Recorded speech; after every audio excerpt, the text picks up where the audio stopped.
देखिए, अगर मुनीब इन्हें हमारे इत्तेहादियों की जरूरत नहीं है तो इनसे पूछता हूँ अपोजिशन वालों से कि जाकर इत्तेहादियों के पांव क्यों पड़ रहे हो।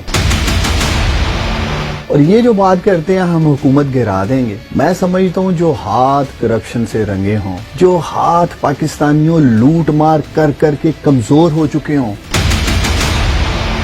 ये प्राइम मिनिस्टर इमरान खान जैसा ताकत वजीर आजम तो दूर की बात एक मट्टी का माथू नहीं गिरा सकते।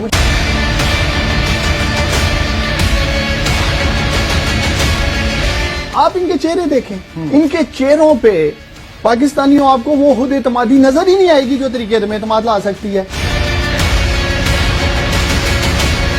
बिलावल अभी आधे रास्ते में नहीं पहुंचे, ठीक है। अभी उनका लॉन्ग मार्च इस्लामाबाद नहीं आया, सांसें अभी फूली हुई हैं। सबसे पहले घबराना नहीं, घबराना नहीं, घबराना नहीं। 3.5 साल से कप्तान विकेट पे डट के खड़ा है। अच्छा, अगले 1.5 साल भी डट के खड़ा रहेगा।